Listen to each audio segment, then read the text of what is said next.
नमस्कार, एक और नए वीडियो के साथ। आज की इस वीडियो का हमारा विषय होने वाला है सामाजिक विज्ञान यानी एसएसटी, जिसमें मैं आपको मोस्ट इम्पॉर्टेंट क्वेश्चन आंसर बताने वाला हूं जो आपको एग्जाम में देखने को मिलते हैं। और ये जो क्वेश्चन है ज़्यादातर आपको 9th क्लास में ही दिखेंगे।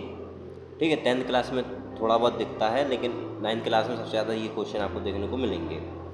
क्वेश्चन है, फ्रांस में दास प्रथा का उन्मूलन किस प्रकार हुआ।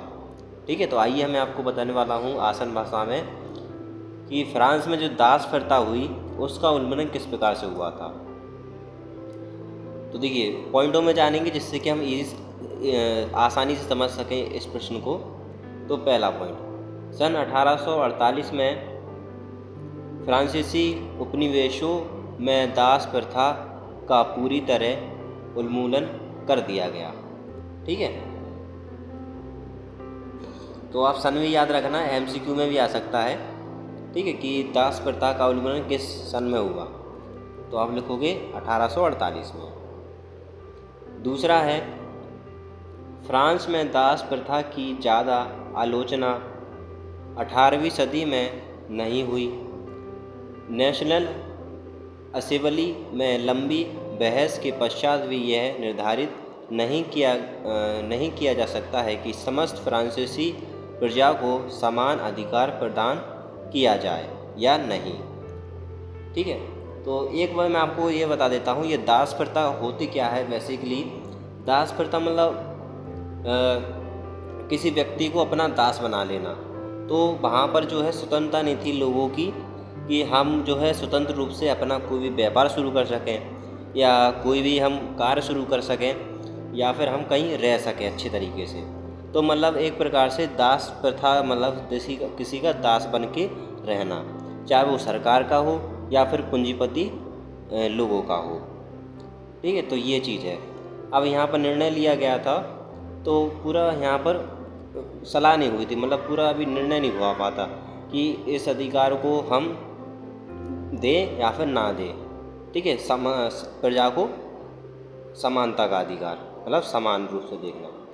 आगे देखिए, किंतु दास व्यापार पर निर्भर व्यापारियों के विरोध के भय के फलस्वरूप नेशनल असेंबली कोई कानून पारित नहीं कर सकी। सन 1794 के कन्वेंशन ने फ्रांसीसी उपनिवेशों में स्थित दासों को मुक्त करने संबंधी कानून पारित कर दिया।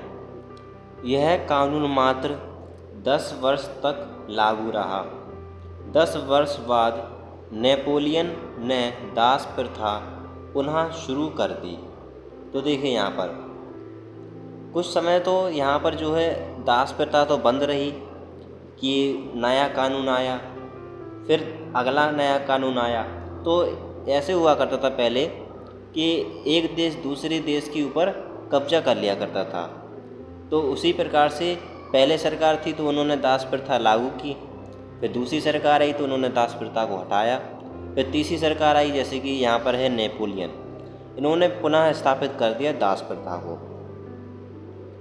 अब फ्रांस में सक्रिय बागान मालिकों को अपने आर्थिक हित साधने के लिए अफ्रीकी निग्रो लोगों को गुलाम बनाने की स्वतंत्रता मिल गई।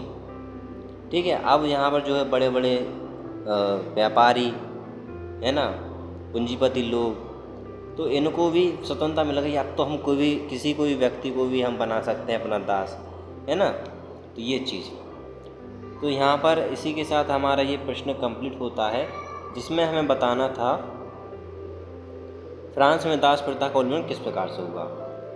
तो यहाँ पर सन में लिखी हुई है किस सन में किस प्रकार से उन्मूलन हुआ था। पहले हुआ, फिर हट गया, फिर से हो गया, है ना। तो आप उसके बाद देखिए अगला प्रश्न है, फ्रांस में जीविका संकट किन परिस्थितियों में उत्पन्न हुआ। ये भी मोस्ट इम्पोर्टेंट क्वेश्चन है। तो देखिए, फ्रांस की जनसंख्या में तेज़ी से वृद्धि हो रही थी।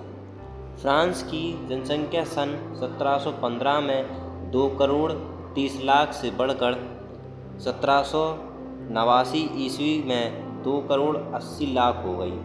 फलस्वरूप इससे खाद्यान्न की मांग बहुत तेज़ी से बढ़ी। मतलब कि अब लोग जब बढ़ जाएंगे तो लोगों को खाने के लिए भी चाहिए होगा लोगों को, है ना।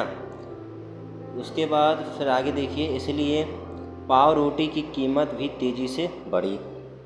तो मिडिल क्लास या छोटा जो परिवार रहता था उसका जो सस्ती पड़ती थी उसको पाव रोटी पड़ती थी, जिससे वह अपना गुजारा कर लिया करता था। लेकिन यहाँ पर उसकी भी कीमत बढ़ गई। आगे देखिए, क्योंकि यह आम आदमी का भोजन थी। बहुत से कामगार कारखानों में मजदूर का काम करते थे, जिनके मालिक उनकी मजदूरी निर्धारित करते थे, किंतु उनकी मजदूरी बढ़ती कीमतों के हिसाब से नहीं बढ़ रही थी। अब जैसे महंगाई बढ़ जाती है तो उसके हिसाब से उनकी मतलब जो तनख्वाह मिलती है, वेतन मिलता है, वह नहीं बढ़ रहा था, उतना ही का उतना था। इसलिए अमीर और अमीर होते गए, गरीब के बीच दूरी बढ़ गई। हाँ अच्छा, ये नहीं है, अमीर और गरीब के बीच दूरी बढ़ गई, ये लाइन है, ठीक है। इस प्रकार से अमीर और गरीब के बीच दूरी बढ़ गई थी। जब कभी अकाल पड़ता या ओला वृष्टि होती तो फसल कम होने से स्थिति और बिगड़ जाती। अब भाई जब महंगाई बढ़ चुकी है, अगर फसल भी होती है तो महंगाई के ज़माने में एक व्यक्ति उतने हिसाब से नहीं अपना गुजारा कर पाता था। लेकिन जब फसल कम होती थी तो उसमें तो और ज़्यादा स्थिति बिगड़ जाती थी। इससे जीविका संकट पैदा हुआ। तो इस प्रकार से हम इस प्रश्न का उत्तर वर्णन करेंगे। वीडियो अगर अच्छी लगे तो लाइक कर देना और साथ ही सब्सक्राइब कर देना। मिलते हैं ऐसे अगली वीडियो में।